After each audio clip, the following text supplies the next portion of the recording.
Hola, buen día. Se mojaste. ¿Qué pasa cuando sucede?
Listo, entonces vamos a comenzar. Vale, espérense.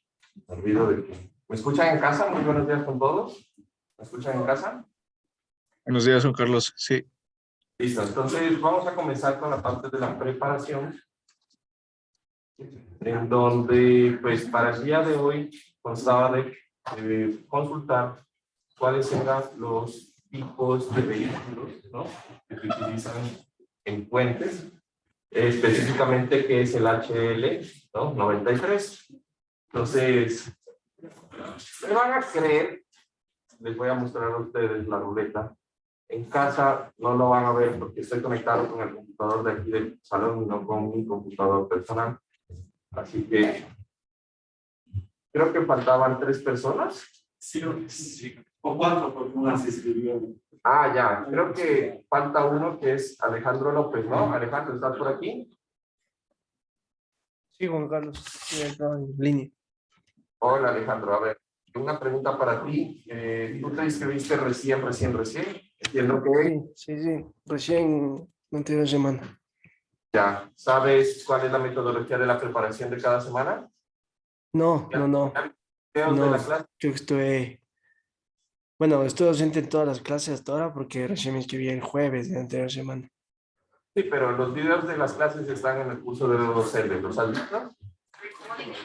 Lo que pasa es que recién el sábado en la noche estuve registrado, entonces estaba igualándome igual. Estoy un Ok. poco complicado Dale. recién como que me salió el curso en el D2L. Dale. Entonces, no te olvides, todas las clases han estado grabadas.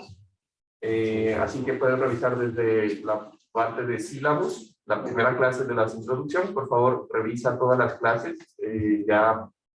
Y si no entiendes algo, me preguntas, pero doy por entendido pues, que vas a revisar todos los videos. ¿Estamos de acuerdo? Sí. Listo, Sí, entonces, así es. tengan en cuenta, la próxima semana vas a salir sorteado sí o sí, porque pues esta vez no te voy a pedir. Así que haz la preparación para la próxima semana, porque seguro que vas a salir. ¿Estamos de acuerdo? Ok, listo, Juan Carlos. Y me gustaría conversar contigo después en horario de atención, que es después de... es a las 11.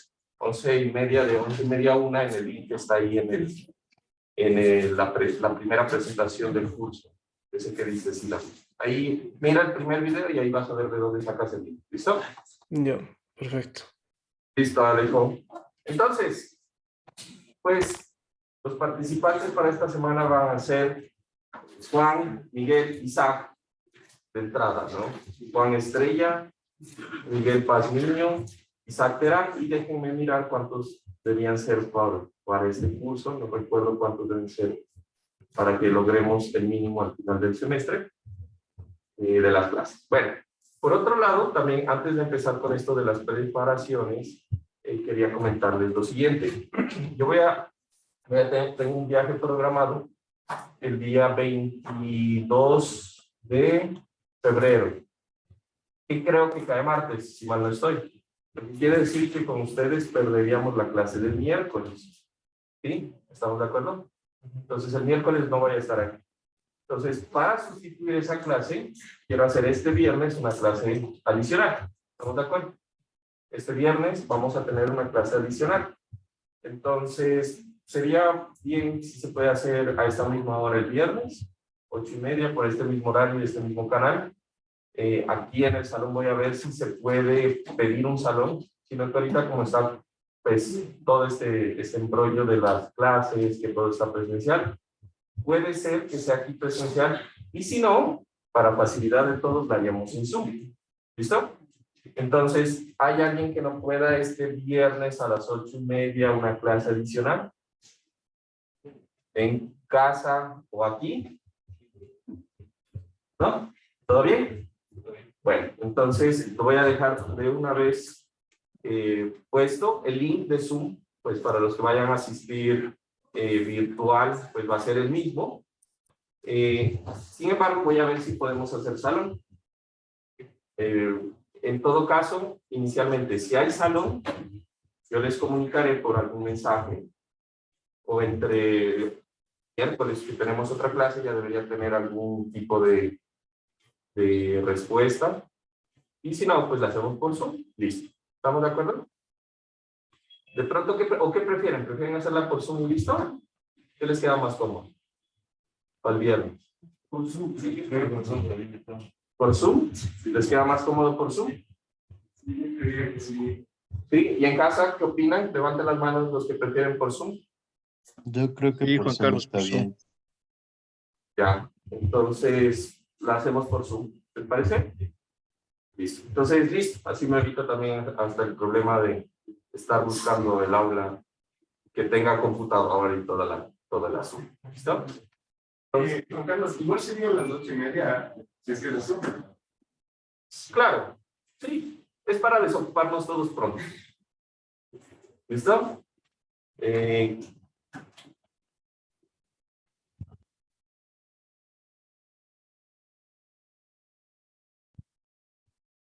¿Cómo se llama? ¿Cómo es este NDC?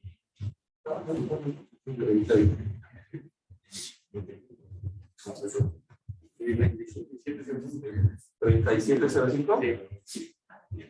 Listo, entonces, si ustedes revisan ya sí, 36. Si revisan ustedes al lado su calendario online, ya les debe salir lo que sería la programación de clases de reposición. ¿Listo? Entonces, bueno, estábamos esperando a nuestros amigos Miguel, ¿cómo dije?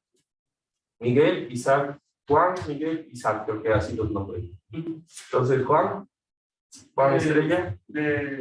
Sí, por favor. ¿Ya te conectaste? A la sesión summary. Ya, conéctense para proyectar. Recuerden que las preparaciones igual las vamos a hacer proyectadas, ¿listo? Mientras se preparan los chicos, Alejandro, ¿me podrías dictar tu código? Alejandro López, perdón. ¿Código? Alejo. Te dicto, Juan Carlos, yo te dejo escrito acá. Sí, me lo escribes también. Cualquiera. Listo.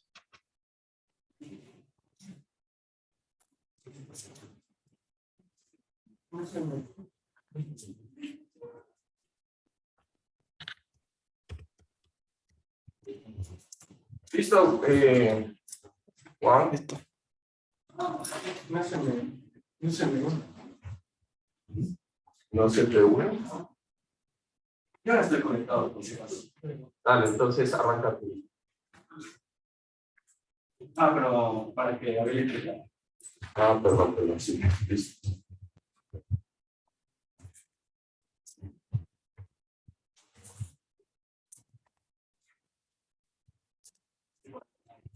Listo, entonces yo quiero que me expliques brevemente, sin entrar en qué es cada elemento, ¿sí? ¿Qué entendiste que es la carga H del camión HL93? O sea, ¿es un vehículo que yo voy y compro en la agencia metropolitana o lo que sea? Me expliques, en general, qué es el concepto de qué es y de dónde se origina. ¿Listo? Bueno, primero es un tipo de carga vehicular diseñado por la Ashton en 1993 y se lo usa como carga de diseño usando 3 diferentes tipos de combinaciones. ¿Qué es lo que se La primera es el camión de diseño, es decir, el camión que consta con 3 ejes. Ya, solamente el camión de diseño. No entres en El camión de diseño, el otro es el tándem de diseño y el último es la carga de carril de diseño.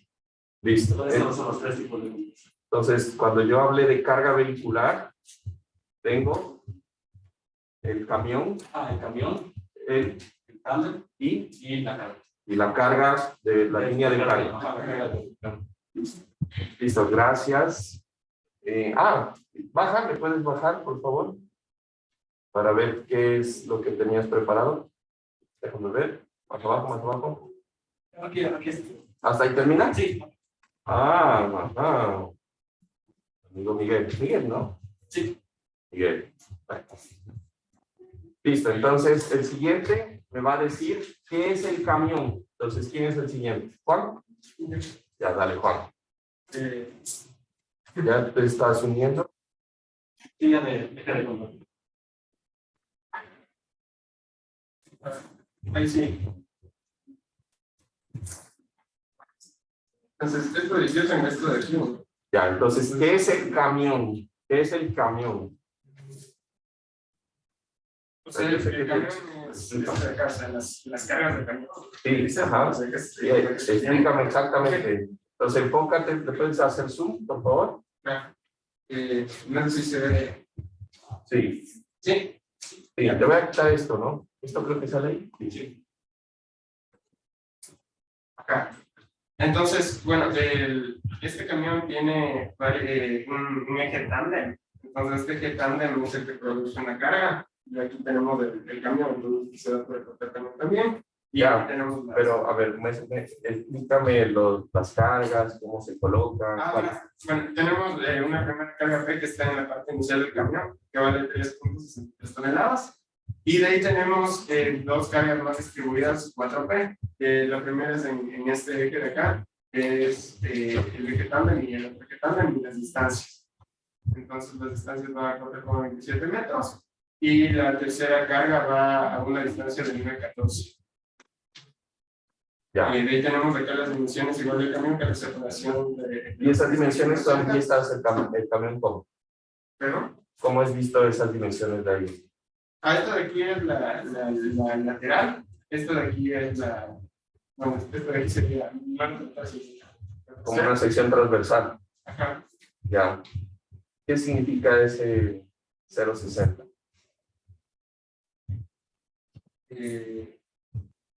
Ahí viene. Ok, entonces entre las cargas hay una distancia de 1.8 metros. Ajá. Entonces ¿cómo era esto? Era de diseño.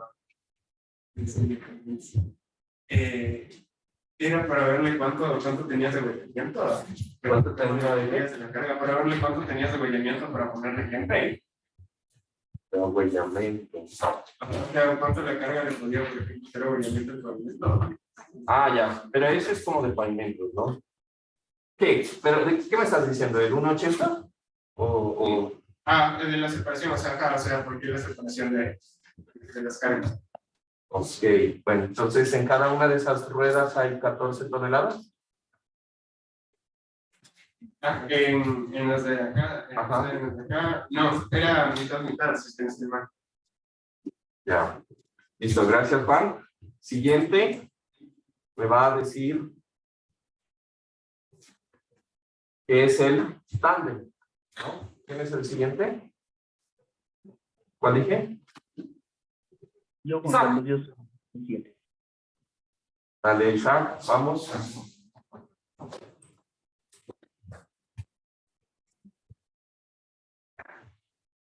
Ya.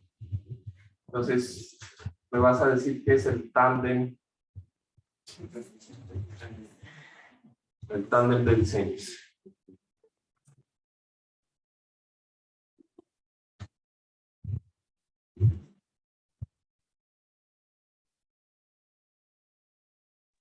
Ay, perdón, No. estaba hablando muteado. La Tandem es un estilo de camión, el cual cuenta con dos ejes. Es un estilo que, o sea, bueno, más que todo que cuenta con un peso adecuado, el Tandem. ¿Eso qué?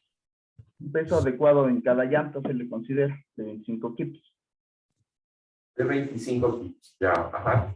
¿Qué más me podrías decir acerca de la separación de pronto? La separación entre ejes, pero sería más que todo entre los ejes traseros. Eso también, porque también existe tanto tandem como tridem, que son diferentes estilos de camiones con diferentes pesos ya establecidos por cada rueda, por cada punta de pollo. No, a ver, Entonces, estamos hablando del tándem que pertenece al HL93. ¿Estamos de acuerdo? Es ese. No, no son ejes tridem. Entonces, explícame qué es tándem del HL93. el tándem es un estilo de camión el cual se utiliza, que tiene una separación regular entre ejes, y cada eje delantero, llamémoslo así, cuenta con 25 kips de presión en cada uno. 25 kips de presión. O sea, O sea, es 25 kips de fuerza, perdón, de fuerza. la separación entre los ejes es. Y eso no sé, no sé. Listo. Y la sección transversal, así como mostró Juan, la parte, visto el camión de la parte de atrás, ¿cuánto es la separación entre las ruedas? De 1.75 metros, supongo, creo. No estoy muy seguro. Pues, ¿a qué te puedo decir? Estás flojo en esta preparación. Listo, gracias. Listo. Y vamos a escoger una persona adicional. Y tengan en cuenta, pues, de que en este caso, volvemos de nuevo a la lista inicial. Ya se acabaron. ¿Listo? Ya hicimos la primera ronda todos. Entendería que si hay alguien que esté aquí, que no haya presentado, que sea Yo, diferente Juan a Carlos, Alejandro. no he presentado nada todavía. Ah, Edwin, tú también te Sí, inscribiste tarde, ¿no es verdad? sí. Ya, entonces Edwin, igual que Alejandro, Igual. ¿no presentados? Nombre, perdóname. Baker Brown. Baker Brown. ¿Ya no les inscribió a ustedes? Sí, pero no. ¿En qué clase? En computacional. Ajá. ¿Hicieron la preparación? Sí. Ya, bueno, ¿quién quiere presentar de los dos? Ya, mi amigo. Ya, entonces, no, pues no los tengo. Edwin y Alejandro, los Puedo primeros. presentar yo también, Juan Carlos. Edwin, ¿hiciste la preparación? Sí, sí. Ya, dale, entonces, rápidamente. Ya con eso seguimos la clase, ¿listo? Baker Brown. Baker, Justo, denme un segundo. Va a empezar mi amigo.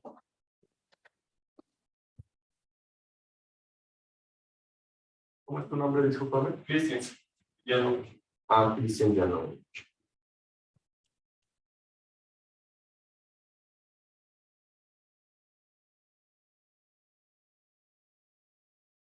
Tú eres Cristian.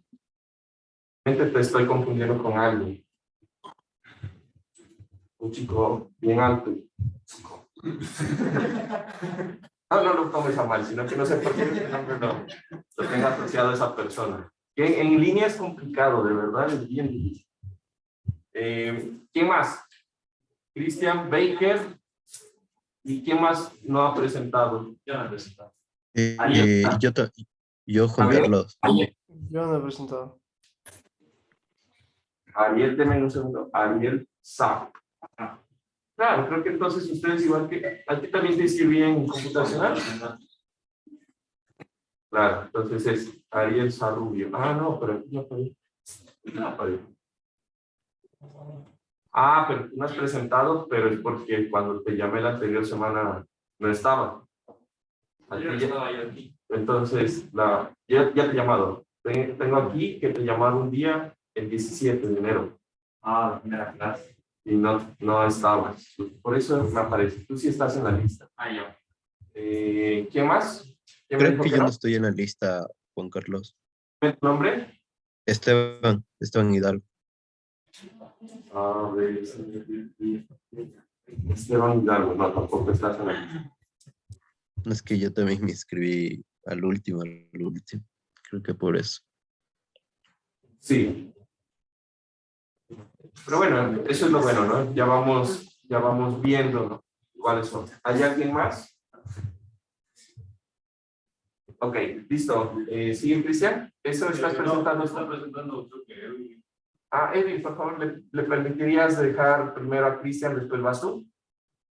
Claro, ya me desconecto. Listo, gracias. Ahora sí, ya me toca.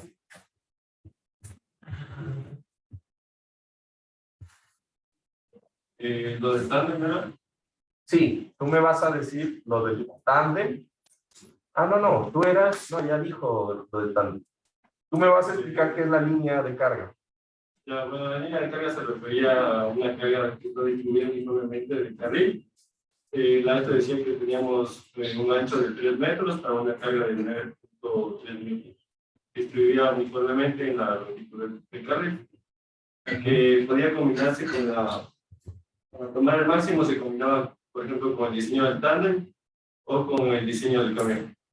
Muy bien, ¿no? Entonces, lo que acaba de decir Cristian es súper importante.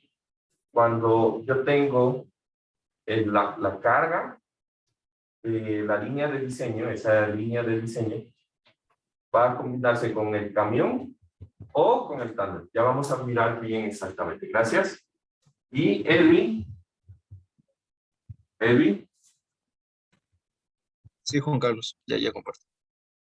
Entonces tú me vas a decir, ¿sí?, que vas a completar qué es el tándem, porque ahí yo veo que tienes las distribuciones. Complétame o explícame de nuevo qué es el tándem, por favor.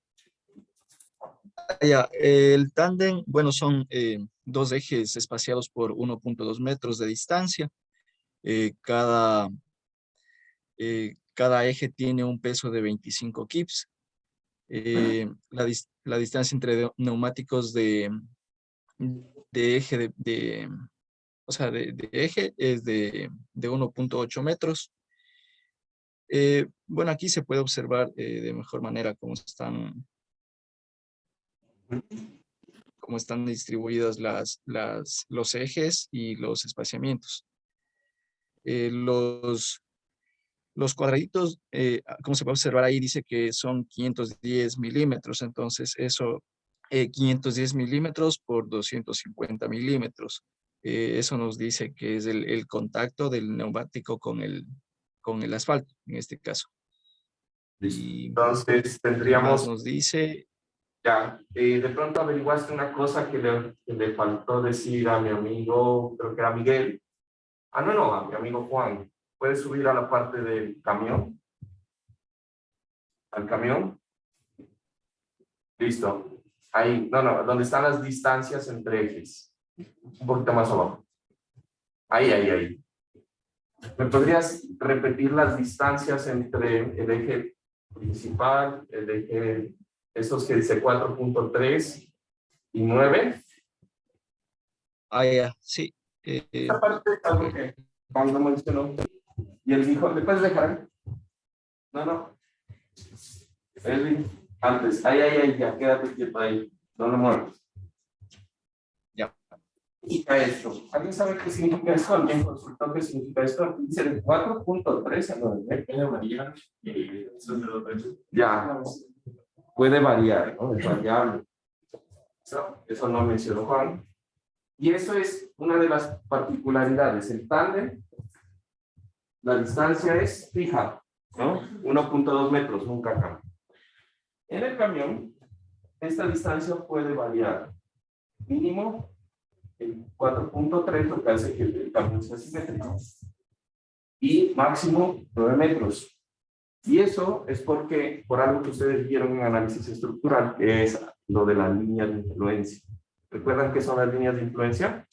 Entonces, yo cuando tengo unas cargas sobre una estructura, pues la idea es que yo voy a mover la carga para producir el máximo o el peor efecto en un punto específico sobre el puente. Entonces, esa es la idea. Las líneas de influencia se utilizan es para puentes, básicamente, o para carreteras.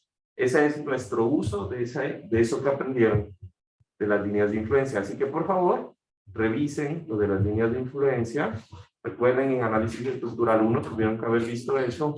De pronto en análisis estructural 2, si lo vieron con algún profesor específico, o si no creo que estén viendo, no, sí, o lo tuvieron que haber visto de pronto con Fernando, recordado algo con Fernando en hormigón pretensado. Ahorita estamos en puentes, así que asumiría que ya han pasado o están tomando hormigón pretensado, ¿sí? Listo.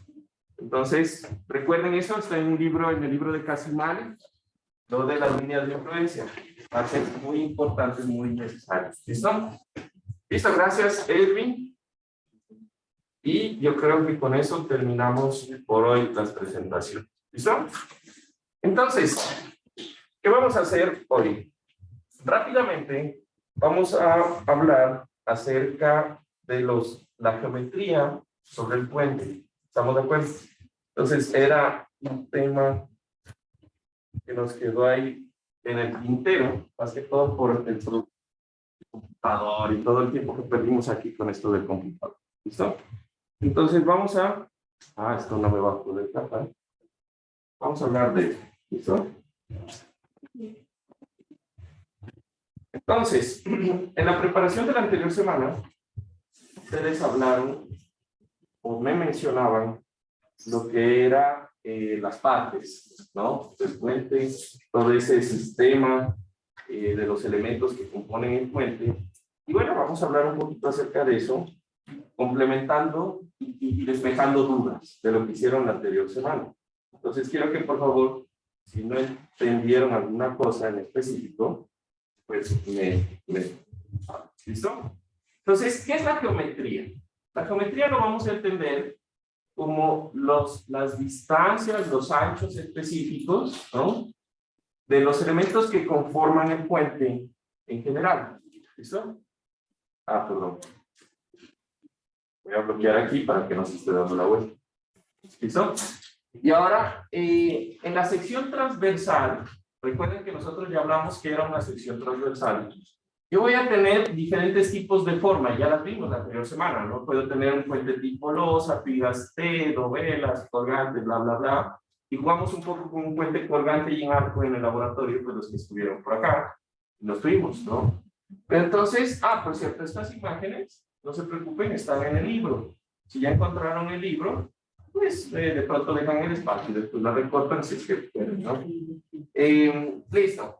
Entonces, ¿qué es importante? Un puente siempre va a tener al menos 2 barreras de concreto o de acero o 2 elementos que delimitan el área en el puente. ¿Estamos de acuerdo? Siempre. Y internamente, las necesidades de la superestructura y del ancho total, ojo, y el ancho total va a ser de extremo a extremo, incluido pues el voladizo.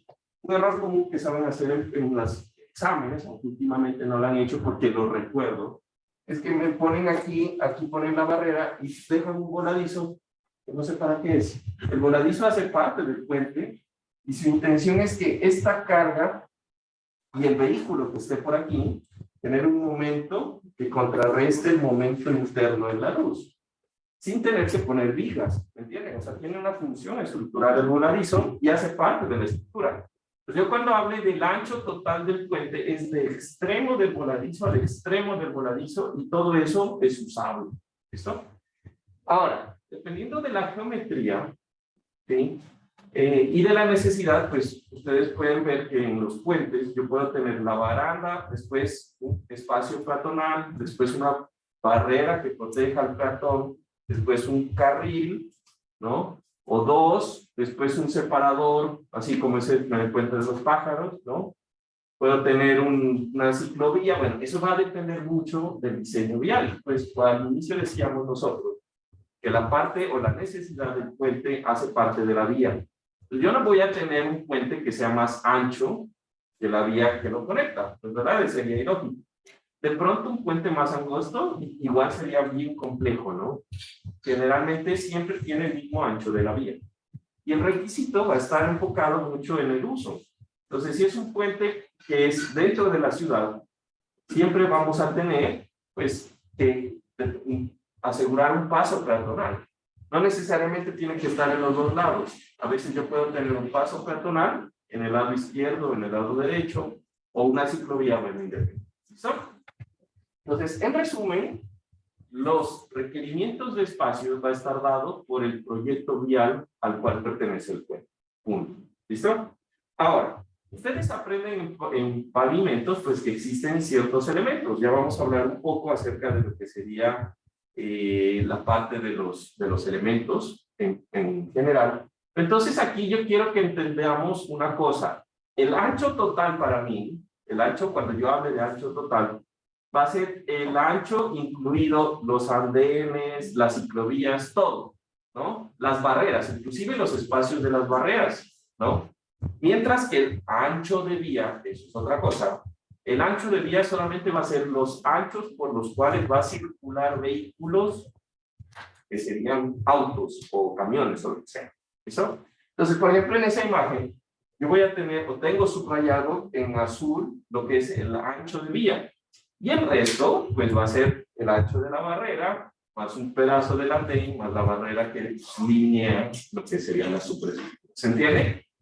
Ahora, ese ancho de vía, nosotros lo vamos a determinar teniendo en cuenta lo siguiente. Resulta que por pavimentos sabemos que el ancho de un carril de diseño es 3.65 metros. ¿Sí o no? En pavimentos ustedes aprenden eso, 3.65.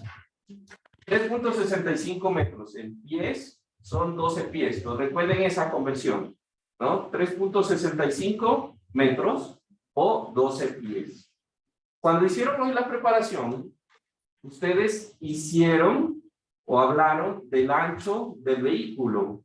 Y le pregunté, de hecho, a Juan, qué significaba esos 60 centímetros que estaban al inicio y al final. ¿Por qué? Porque si yo hablo de 3.65 metros y el ancho entre ejes de vehículos es ¿cuánto? ¿Cuánto dijeron que es el ancho entre, cuando yo veo en la sección transversal? Hagamos la sección longitudinal del vehículo y la sección transversal del vehículo. ¿Se le veo? ¿Cuánto era? 1.8. ¿No? Entonces, de 1.8 metros a 3.65 metros, pues falta un montón, ¿no? Decía en la imagen 60 y 60, o sea, es 1.8 más 1.20. ¿Serían cuánto? 3 metros. Lo que quiere decir que todavía me está sobrando del ancho del carril 3.65. ¿Sí? Entonces, ¿qué quiere decir? Que usted tiene una holgura de que el carril de diseño es 65 centímetros más ancho que un vehículo que circula por ahí. ¿Estamos de acuerdo? Eso es un problema para nosotros los que hacemos puentes, porque quiere decir que cuando yo coloque las cargas del vehículo en el carril para hacer el diseño, yo también tengo que hacer iteraciones. Pues yo lo voy a poner aquí bien pegadito, después lo muevo un poco. Dentro del carril, internamente puedo moverme. Y eso lo analizo con las líneas de influencia. ¿Dónde pongo el carril? Pues bueno, hago la línea de influencia y veo dónde produzco los peores efectos en el punto en donde yo estoy buscando. Pero eso es una lata, porque si tengo un carril, pues voy a poner eso, hacer iteraciones en un solo carril. Pero si tengo 6 carriles, como es el caso del puente sobre el río Chiche, yo voy a poner, hacer iteraciones en cada uno de los carriles. ¿Sí? Y es más, puede haber o no vehículos dentro del carril. ¿Quién dijo que la situación más desfavorable es que todos los carriles estén con carga? ¿No? Por las líneas de influencia sabemos que no necesariamente todos los carriles cargados son los peores efectos. Puede ser que yo puedo cargar el primero y el último, y eso me produzca el peor momento en el centro de la luz. Y ahí se vuelve todo el asunto un proceso de diseño iterativo. Por eso es un proceso grande la parte del diseño del puente. ¿Lo ven? ¿Ven cómo se va complicando el asunto? Solamente en las cargas del vehículo y solamente en la sección transversal. Ahora imagínense si hablamos de dónde está el vehículo dentro del puente. Ese es otro proceso de iteración, ¿no?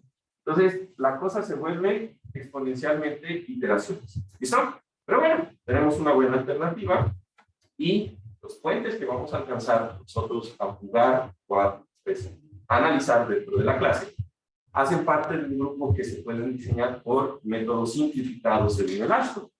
Entonces, como las normas son diseño para dummies de, pues la negra es diseño para dummies de edificio, el AASHTO es diseño para dummies de puentes. Bueno, en general el AASHTO tiene más, ¿no? Más estructuras, toda la parte. Bueno. Entonces, complementando esto, vamos a decir que el ancho de vía va a ser ese espacio por donde van a circular los vehículos. Sin embargo, en general, los requisitos de diseño es, este puente necesita 2 carriles. Punto. Si necesito 2 carriles, pues yo sé que necesito multiplicar 2 por 3.65 y punto. Se acabó. Pero a veces yo necesito hacer el proceso inverso. ¿Sí? Por alguna cosa, yo sé cuánto es el ancho que tengo disponible y necesito saber el número de carriles. Entonces, el número de carriles va a ser un número que nos va a permitir utilizar las tablas para el método aproximado. ¿Sí? El número de carriles se lo conoce como N. ¿Sí?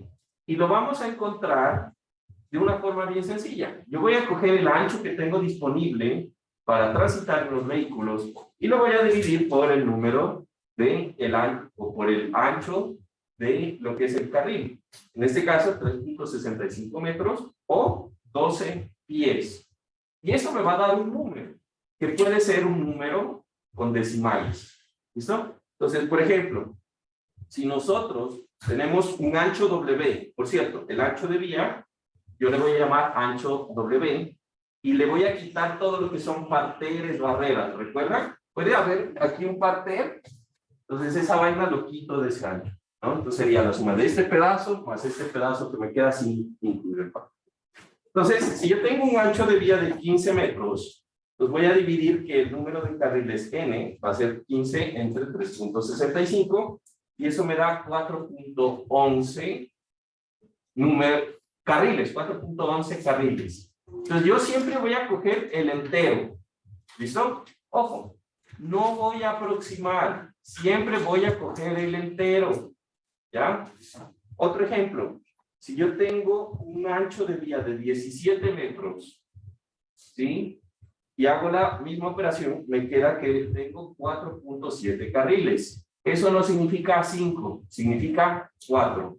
En todos los ejemplos que ustedes ven ahí, el número total de carriles va a ser, ¿cuánto? El entero, siempre. Así sea 4.95, no, es el entero.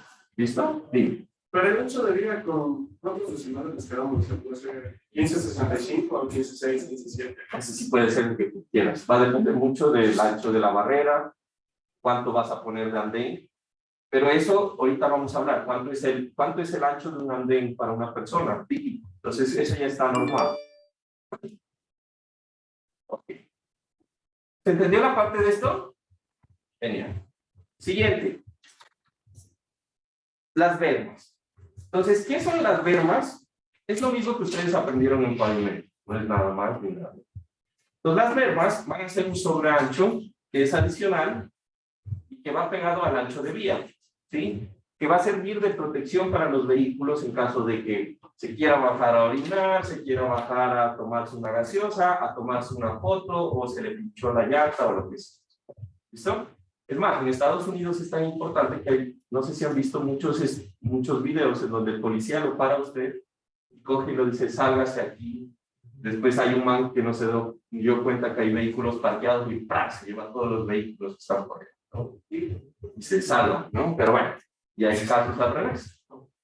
Entonces, esa protección es bastante importante. Ahora, vamos a tener, digamos, unos anchos típicos que van a estar dependiendo del tipo de importancia de la vía. Entonces, si yo tengo una vía terciaria, que todo el mundo sabemos que son vías secundarias, terciarias y principales, ¿no? Entonces, el ancho va a ser entre 60 y 80 centímetros. Entonces, yo voy a tener dos carriles más 60 centímetros a cada lado. ¿Estamos de acuerdo? Para vías principales, va a ser hasta 240. ¿Listo? Entonces, la idea es que esto no llegue a ser tan ancho como un carril. Porque si no, ¿qué pasa? Pues pasa lo que sucedía generalmente en la... del ciclista para venir. ¿Cuál es esa calle que viene? Del ciclista para venir para acá. ¿Sabes? Creo que es la ruta Vía. No, es la Simón, creo que es. La Granada. Ajá. Esa parte que se conectaba para bajar aquí al baño. O sea, había un sobreancho tan grande que por ahí se pasaban vehículos y era otro carril, ¿no? Y ahorita que hicieron el parter y ampliaron, quitaron el parter y hicieron ya un carril propio con todo ese ancho que había, ¿no? Que bueno, es una buena solución. Entonces, la idea es que nunca debemos dejar que sea más de 3 metros porque pasa eso, ¿no? Uno que anda en moto igual 240 sirven, ¿no? Pero, ahora, eso es súper importante. Quiero que por favor, en este caso, no se olviden de que esos sobreanchos van a depender mucho de qué tanta disponibilidad tenemos de espacio, ¿no? Entonces, a veces es imposible colocar estas bermas. Y por eso han visto que la línea está pegada ya a la barrera. No hay como más, ¿sí? Pero en el momento que ustedes tengan disponibilidad, siempre es bueno dejar este tipo de elementos. ¿Listo? De ahí tenemos lo que serían las veredas o los andenes. Entonces, ¿qué son? Pues prácticamente lo que nosotros conocemos como veredas y andenes son elementos que nos van a permitir a nosotros, pues, caminar sobre el puente. Punto, no es nada más. Cuando nosotros caminamos sobre el puente, pues vamos a tener dos usos. Yo quiero transitar del punto A y el punto B para movilizarme, o yo necesito hacerle mantenimiento. Recuerdan que les comentaba, una parte muy importante que se debe garantizar en puentes es el mantenimiento del puente, ¿no? Entonces, cuando nosotros hablamos del mantenimiento del puente, eso se hace periódico y yo necesito seguridad para los transeúntes. ¿Listo? Ahora, en general, pues yo la parte de los andenes siempre lo voy a ubicar en los bordes de la superestructura, ¿no? De la parte que se conectaría, pues, con lo que serían los andenes propios de la carretera. ¿Listo? Ahora, en general, es lógico que entendamos que la vereda va a tener un elemento que protege al peatón para que un vehículo de pronto en caso de colisión pues no golpee y se meta a esa parte y mate a persona, ¿no? Entonces, eso es como lógico, pero sin embargo va a depender mucho de la velocidad del flujo de tránsito. Entonces, si yo tengo velocidades que superan los 70 kilómetros por hora, la velocidad de diseño sobre el puente, que la velocidad de diseño sobre el puente pues, va a estar dada por la velocidad de la carretera, ¿estamos de acuerdo? ¿No? Entonces, si yo tengo valores mayores a 70, pues sí o sí necesito lo que sería una barrera de protección, una barrera que impida que el vehículo se pase a la zona delante. Si el vehículo transita a una velocidad menor, me permite el lasto no colocar esos elementos de protección. Pero pues, eso serían vías terciarias, de pronto, cosas por el estilo. ¿Listo? Ahora, En general, nosotros vamos a tener una superestructura en donde el nivel de calzada, este de acá, ¿sí? Pasa por donde transitan los vehículos. Yo voy a tener un sobreancho, ¿no? En donde va a estar el andén. O sea, nosotros siempre transitamos un poquito más alto de lo que sería, pues, la altura de la calzada. ¿Esto para qué sirve? Pues para meternos un veredazo si es que alguien está quedando dormido, ¿no? Pero pues no es suficiente. No es como para marcar una división. Ese ancho está más o menos entre 10 a 20 centímetros, típicamente es 20, porque es 25, porque es el ancho de lo que es el bordillo. Ya vamos a hablar de lo que es el bordillo. Y yo voy a tener un ancho para circular, que va a ser el ancho del andén. Entonces, en general, un andén, nosotros lo vamos a tener en la clase. Si es para una persona, vamos a poner 100 centímetros, o sea, 1 metro de andén. Si vamos a decir, o yo les digo que es un andén para 2 personas, pues le vamos a poner unos 50. ¿Estamos de acuerdo? Entonces, en esos rangos está. En general, o mejor dicho, realmente, para que una persona transite cómodamente, los arquitectos nos dicen que necesitan un ancho de 80 centímetros, ¿no? Por eso las puertas, cuando son para el baño, por ejemplo, tienen 90 centímetros de ancho. Eso ya viene normado. Los arquitectos lo que saben son esas distancias. ¿Cuánto volumen de aire necesitamos por cabeza aquí para estudiar? ¿Cuántas luces toca poner para que esté bien iluminado? Toda esa es la parte del trabajo, una parte del trabajo del arquitecto, saber eso del funcionamiento, ¿no? Entonces, ¿se entendió? Ahora, ¿dónde vamos a usar andenes para una persona? Generalmente en zonas rurales, vías terciarias, puentes que hacen parte de ese tipo de sistema mallado vial, y para 2, pues para zonas de vías principales en general, ¿no? ¿Qué son las barandas? Dime. Y ahora, no sé, ya no es permitido, por ejemplo, antes tienes bancos que se echan encima de la solo los ponen. Sí, sí. Sí, entonces sí, es permitido, pero sí. Sí, es permitido construir así. Pero depende mucho, pues, del uso. Por ejemplo, si es un puente en donde hace parte de una red vial urbana, no tendría sentido que tú no le pongas peatonal, ¿sí? Porque pues es dentro de la ciudad, las personas necesitan moverse, ¿no? Pero si son vías terciarias, generalmente no. Entonces, bueno, vamos a hablar de las barandas. Resulta que este tema de las barreras y de las barandas lo vamos a tocar como último tema en el curso, donde vamos a aprender a diseñarlas como tal. Pues vamos a nombrar los usos en esta sección del curso, ¿no? Entonces, las barandas peatonales siempre pues las vamos a utilizar cuando existan, primero que todo, un paso de peatones, y segundo, donde la velocidad de diseño sea mayor a 70 kilómetros por hora, obligatorio, ¿no? Entonces, las barandas lo que van a impedir de alguna forma es que el puente, perdón, que la persona no se salga de los límites del puente. Ojo, las barandas peatonales se llaman peatonales porque están impidiendo al peatón hacer algo. Ya vamos a ver que existen las barreras, ¿no? Ese va a ser para los vehículos, ¿no? Entonces, generalmente se utilizan de diferentes formas. Entonces, las más típicas pues, van a ser elementos de acero, ¿no? Como tubos de acero que están conectados o soportados sobre unos postes. ¿Listo? Entonces, su función van a ser impedir que el peatón pueda de pronto salirse, ¿sí? Accidentalmente, porque sabemos que si alguien se quiere lanzar, se lanza. Y listo.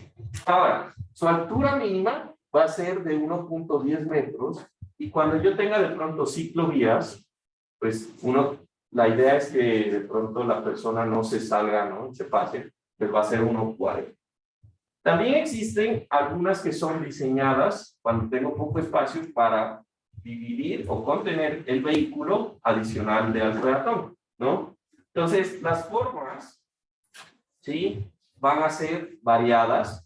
lo bueno es que estas barandas peatonales usted puede ir a un catálogo y decir, bueno, con mi puente, esta de aquí me gusta y ya, o sea, ya te dice cómo armarla, las puede comprar y las arma, y ya les dice cómo debe ser armado este ladito, por ejemplo. Entonces, esta parte de las barandas, de cómo se construyen, ya está muy normado, ya está muy hecho tablas, ¿listo? Lo que nosotros vamos a diseñar es la fuerza que se transmite a la superestructura, que es lo que nosotros diseñamos en el puente. Eso es lo que vamos a diseñar. Una cosa y una precaución importante es, por ejemplo, esta distancia. La distancia inicial que hay entre esta primera baranda y el suelo debe ser mínima, de tal forma que un balón no pase por aquí, ¿no? O una rueda no pase por aquí. ¿Sí? De pronto ha ocurrido que la persona está cambiando la llanta, y se va corriendo y ¡pum! Se fue del puente, ¿no? O se mete en las alcantarillas, eso es muy común, ¿no? Por eso las alcantarillas tienen, han visto, tienen como un bordecito, que es un guardarrueda, se llama precisamente, para que si llega una rueda, pues no se meta a la alcantarilla. ¿Listo? Ahora, ¿qué tenemos? Cuando yo tengo cuando tengo velocidades de diseño menores a los 70 kilómetros, en donde el AASHTO no me exige que yo coloque una barrera de protección, entonces el borde, este borde, debe contener tanto peatones como vehículos, ¿sí? Cuando yo tengo una velocidad de tránsito mayor a 70 kilómetros, pues yo aquí pongo una barrera para el vehículo y puedo poner una barrera más para peatones, ¿no? ¿Se entiende esta diferencia? ¿Sí? Perfecto. Ahora sí, vamos a hablar de las barreras de concreto. Las barreras de concreto van a ser utilizadas siempre que la velocidad de diseño o de tránsito sobre el puente sea mayor a 70 kilómetros. Ahora, ¿cuál es su función? La idea no es que el vehículo se estrelle, ¿no? Eso no vamos a querer. Entonces, la idea es que el vehículo llegue a tocar la barrera y se reencamine y siga, ¿no? Entonces, por eso es la forma, porque yo tranquilamente podría poner aquí un muro, se jodió, o sea, hay cosas de estrella y punto. Entonces, esta forma que tiene aquí, ya vamos a ver al final del curso, este bordecito y esta altura tiene un sentido, tiene una función, un uso para lograr ese cometido. ¿Listo? Ahora, como conclusión, vamos a decir que si yo les pido la definición para qué es una barrera, pues me van a decir que es para contener el vehículo de que no se salga del puente, ¿sí? Y para reencaminar al vehículo a su flujo normal, a la calzada. Esa es la función, nada más. ¿Listo? Ahora, como generalmente los accidentes no ocurren perpendiculares a la barrera, ¿sí? Entonces siempre van a tener un ángulo de incidencia interno. Entonces, esa va a ser algo que vamos a poder manejar con la forma. ¿Listo? Ahora, la parte de donde se ubican van a ser siempre a 60 centímetros del borde de vía.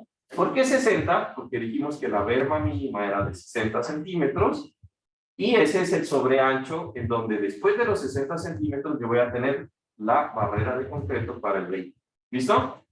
Puede ser mínimo 60, máximo hasta, dijimos, en general 240 metros, que sería la berma mínima, y pues ese sería, ¿no?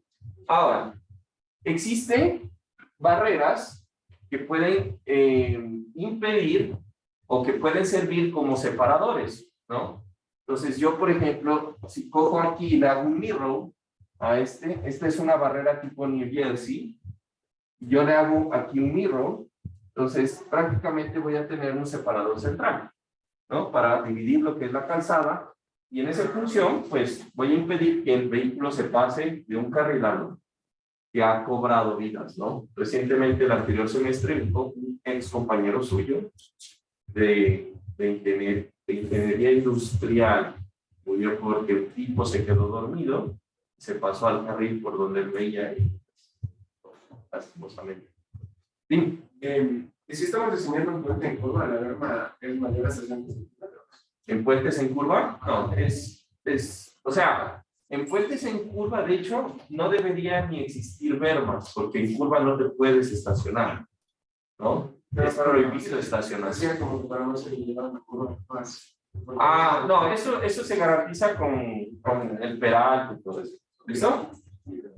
Listo. Ahora, esta es la barrera típica, ¿ya? Y cuando yo les diga durante el curso que vamos a poner una barrera típica, les presento. Barrera típica curso es una barrera que se llama New Jersey, ¿ya? Esa barrera New Jersey, hay un montón de formas, ¿estamos de acuerdo?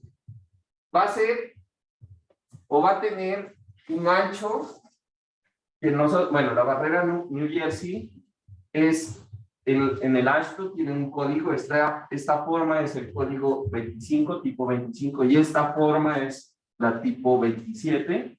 Ya vamos a ver cuál es la diferencia. Esta tiene una viga y esta no tiene una viga. ¿Se dan cuenta? Bueno, eso tiene una función también. Entonces, fíjense que el ancho va a ser 38.1 centímetros. Si ustedes convierten un pie 3 pulgadas, da 38.1 centímetros. Y si convierten un pie 9 pulgadas, esto da 53.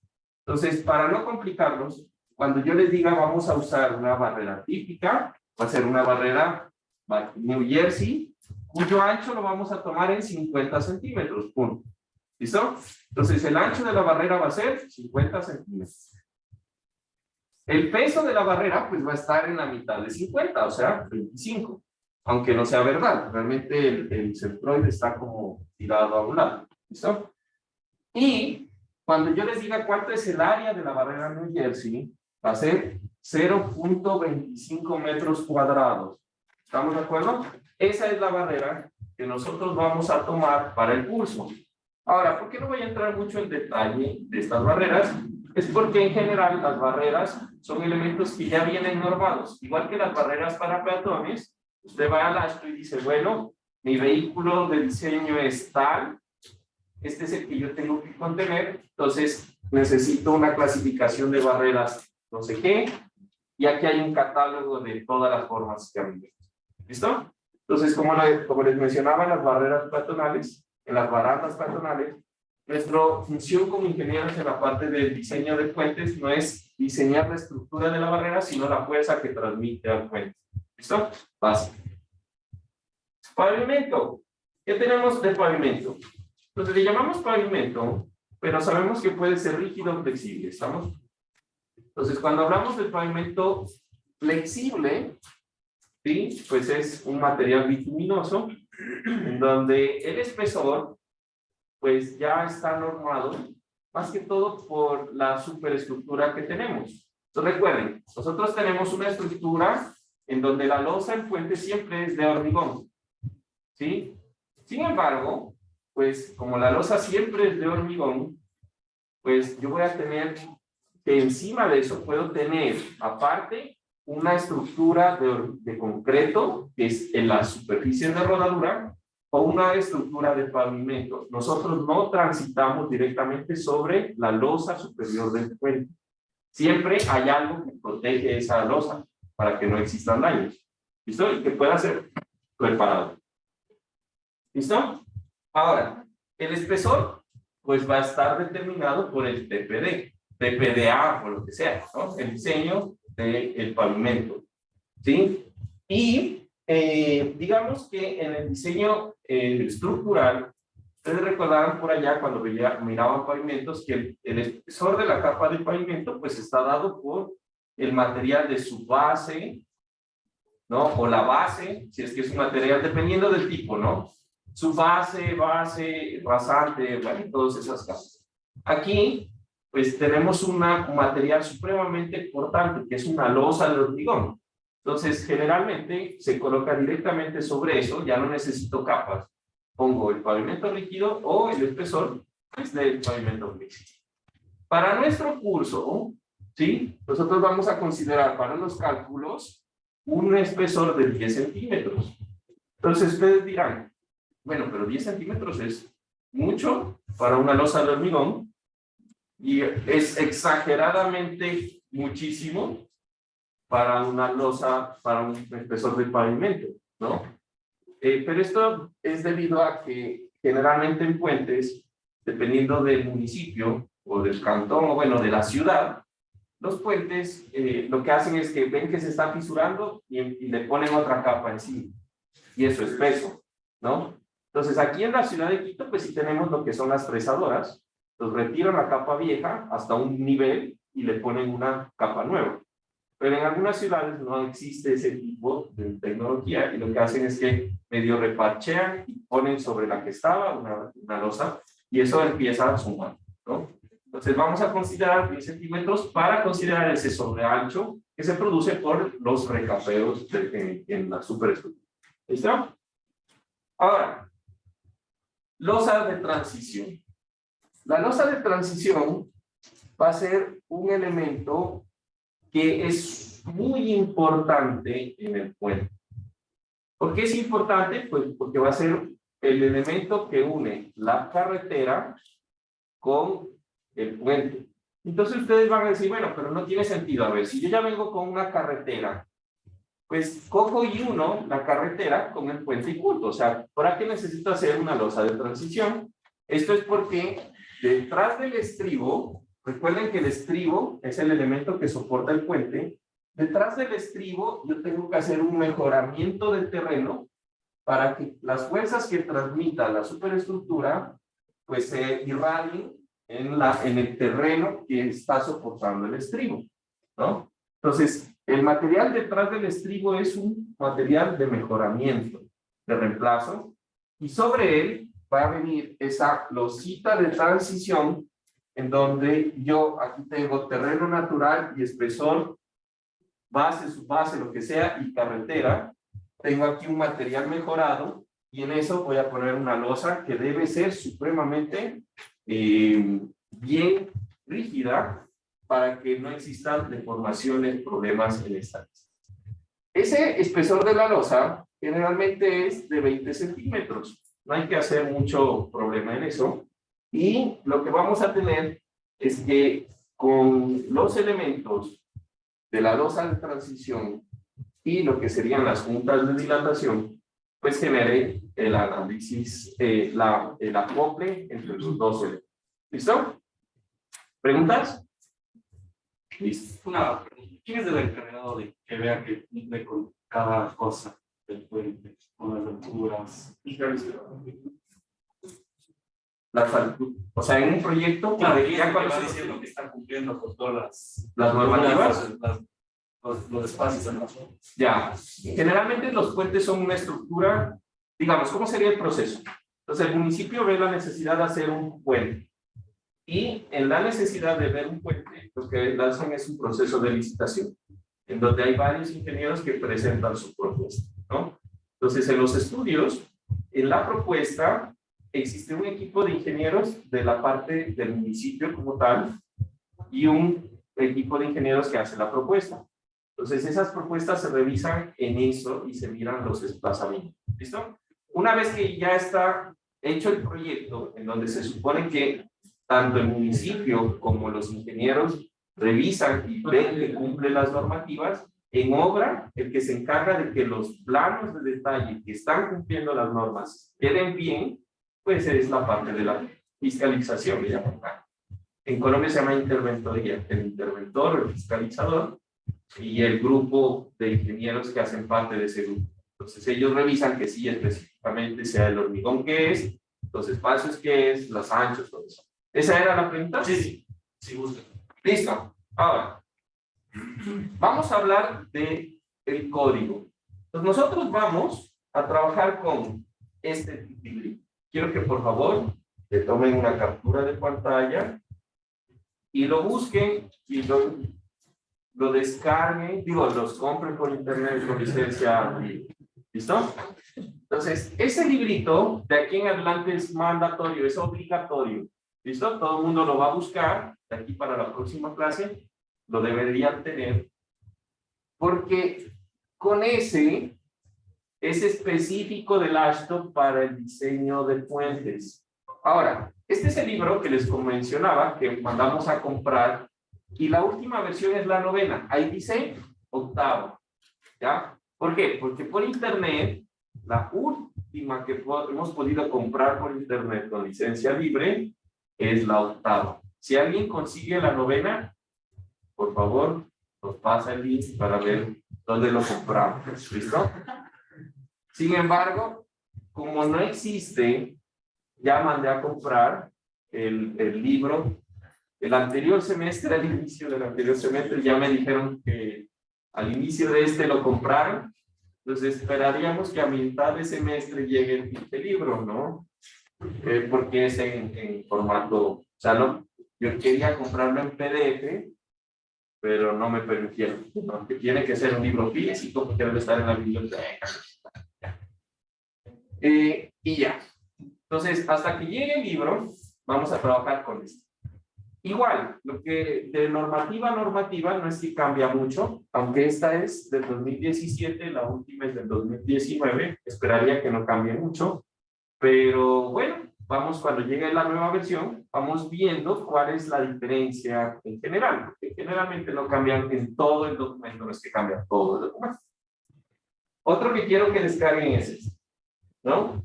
Esta es las guías para el diseño de sísmico de puentes. Pues nosotros tenemos diseño sísmico de puentes, no hay nada que hacer. Ecuador es un país sísmico. ¿Listo? Y esta, que sí es la última versión, no hay nada que hacer, ¿no? Y esta sí pueden encontrarla con licencia libre en el internet. Por ahí hay una tienda online que se llama Aportes de Ingeniería Civil. Ahí lo pueden encontrar a módicos precios, casi regalos, ¿no? Entonces, no se olviden, esos dos documentos son necesarios para lo que vamos a ver de aquí en adelante, y les ruego que los descarguen, los busquen, y bueno, vayan revisando qué es lo que encuentran. Si están flojos en inglés, pues Google Translate, ahorita existe con el teléfono, tiene la capacidad de que ustedes con la cámara apuntan algo, y esa vaina automáticamente en tiempo real borra, o sea, ahorita sí ya el idioma solamente es la barrera para ir a estudiar, porque ahí sí le toca hacer el examen, pero realmente ya es, no hay mucho. ¿Listo? ¿Preguntas esta parte? Genial. Entonces, vamos a mirar lo que sería, vamos a hablar lo que sería de las cargas. ¿Listo? Esta era lo de la parte de esta semana, ¿no?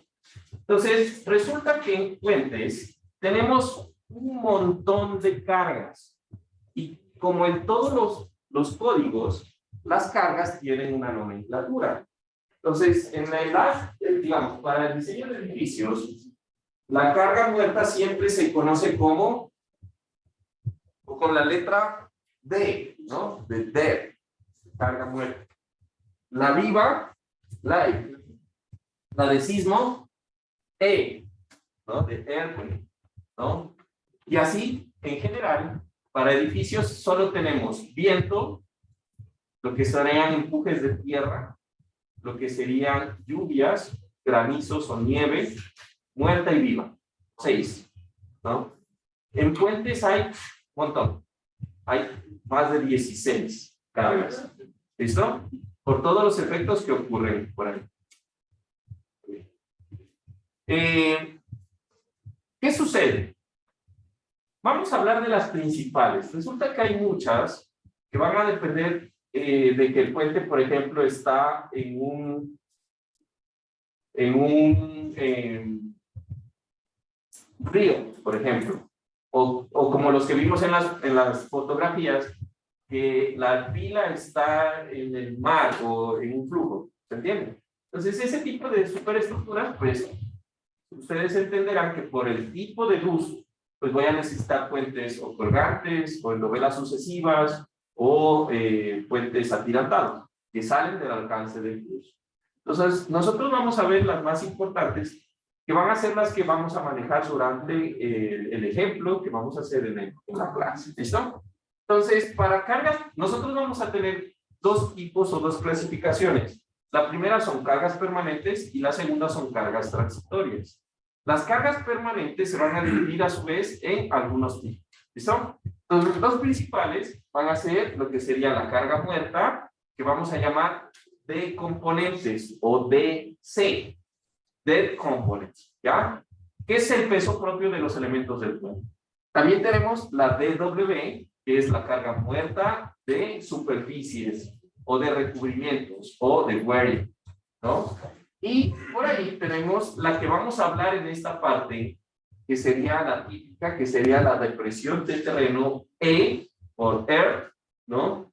Y B, que es terreno vertical. ¿Listo? Entonces, esas son las cargas permanentes. La del terreno, pues es, por ejemplo, la carga que se produce en el estribo por el terreno o material o el terraplén que se hace, pues para contener la parte de atrás, lo que les mencionaba en la nota de transición. Eso es una carga permanente en general. Ahora, ¿cómo vamos a hacer el análisis? Fácil. Igual que en edificios, las cargas permanentes se van a evaluar en función del peso específico de los materiales.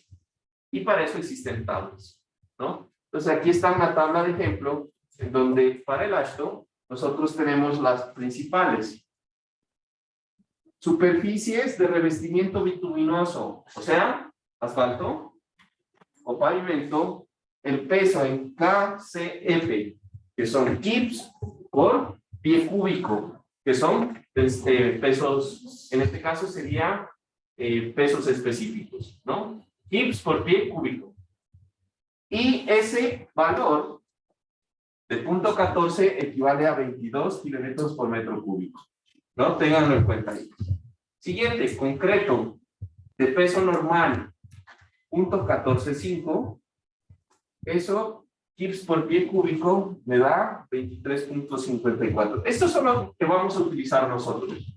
Pavimento y hormigón. Porque todo, pues va a estar o en pavimento o en hormigón. Pero adicional a eso, pues si ustedes tienen alguna estructura en madera, si tienen de pronto alguna cosa que tenga que ver con acero, pues aquí están los precios específicos, y punto, no es nada más. El peso específico se maneja fácil, porque como las unidades del peso específico son por metro cúbico, entonces si yo multiplico el peso específico por un volumen, pues eso me va a dar una carga puntual, ¿estamos de acuerdo? Y si lo multiplico por un área, pues me va a dar una carga distribuida, que son los dos tipos de cargas que vamos a utilizar en nuestro código. ¿Listo? Entonces, por ejemplo, nosotros habíamos hablado de que el área de una barrera tipo New Jersey, al tipo 25, es 0.25 metros cuadrados. Entonces, de esta barrera, pues yo lo multiplico por el peso específico del concreto, ¿estamos de acuerdo? Y con el peso específico del concreto, pues me va a dar que el peso de un metro lineal de barrera, pues son 5.88 kilómetros por metro. Fácil. ¿Se entendió ese análisis? Listo. Para nosotros, pues lo vamos a redondear y una barrera va a pesar 6 kilómetros. ¿Sí? Entonces, o hacen en el examen la operación, o me dicen 6 kilonewtons, como vimos en el curso. Punto. ¿Se entendió ese ancho? ¿Listo? No es nada más. Ahora, que sí es importante, y es que ustedes se fijan que aquí siempre hay los norteamericanos utilizan el sistema, creo que es en Norteamérica, puntualmente en Estados Unidos y en Australia, me parece, que son los dos únicos lugares en el mundo que les dio la gana de ser diferentes, ¿no? Y utilizan el sistema inglés. Ni los británicos, de donde salió, no utilizan, pero bueno. ¿Qué sucede? En ese sistema, siempre vamos a encontrar, y en el AASHTO, vamos a encontrar este formato, ¿no? Entonces va a haber un número con una comita, con otro número con dos comitas, ¿no? Esto es un pie con 9 pulgadas. ¿Estamos? Entonces quiero que hagan el ejercicio, saquen su calculadora. ¿Cuánto es un pie con 9 pulgadas? ¿No? Rápidamente, en 5 minutos. Verán que todos tienen un teléfono, ¿no? Seguro que les pido el teléfono y ahí está ahí a la mano, ¿no? Ok. Entonces, un pie, 9 pulgadas. Entonces, ¿cómo se hace la conversión? Primero que todo, acuérdense cuánto es una pulgada y cuánto es un pie, ¿no? Entonces, una pulgada va a equivaler a 2.54 centímetros. Ojo, estas unidades de conversión las tienen que sacar en su formulario. No quiero tener problemas de que no saben cuánto es un PSI, cuánto es un KIP, en kilonewtons, ¿no? Recuerden eso, ya es segunda vez que lo digo. Un pie son 30.48 centímetros. Y un pie tiene 12 pulgadas. Si saben eso, saben la mitad del curso de cuenta. ¿Listo? Entonces, cuando nosotros dijimos un pie 9 pulgadas, pues lo que voy a hacer es que voy a sumar un pie, son 12 pulgadas, más 9 pulgadas, son 21 pulgadas, ¿no? Y 21 pulgadas por 2.54 me da 0.53. ¿Listo? Ahora, quiero que hagan el experimento al revés, ¿no? Entonces, ¿quién es el más alto aquí? Creo que Juan. Me parece que te vi como que eras el más alto. ¿Cuánto mides? 1,83. 1,83. Mi amigo Juanito, 1,83. Entonces, ¿cómo se hacen al revés? ¿No? Entonces, ustedes van a dividir 1.83 entre el número de pies, o sea, entre punto 3048. Hagan el ejercicio. 1.83 entre punto 3048. ¿Ah? ¿Cuánto les dio eso? 6,003. Ya. Entonces, 1.83 me da 6.003. 6.003. Entonces, cojan el entero y le ponen una coma y esos son 6 pies, ¿no? Y lo que les quede, no sé por qué no me está funcionando aquí el lapicito. No me está conectando. Y lo que les quede, lo multiplican por 12 y eso da el número de pulgadas. Lo voy a hacer con el ejemplo que está aquí. Supongan que quieren convertir 1.65 metros a la versión 10 pulgadas. Entonces tengo 1.65 metros entre punto 3048. Eso les va a dar 5,4134 pies. Entonces saco el entero y solamente me quedo con el decimal. Y este decimal, que es 0.4134, lo multiplico por 12. Y ese valor me va a dar en pulgadas. ¿Estamos de acuerdo?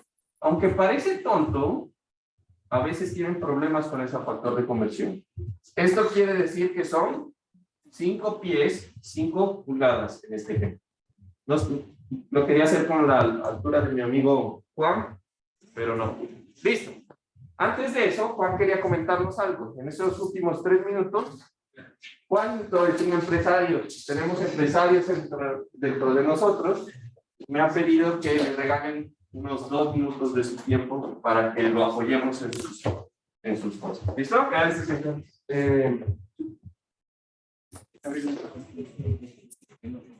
En esta puedes abrirla, porque esa es la que está conectada. Listo, entonces, a manera de complementar la clase, para la próxima clase vamos a seguir hablando de cargas.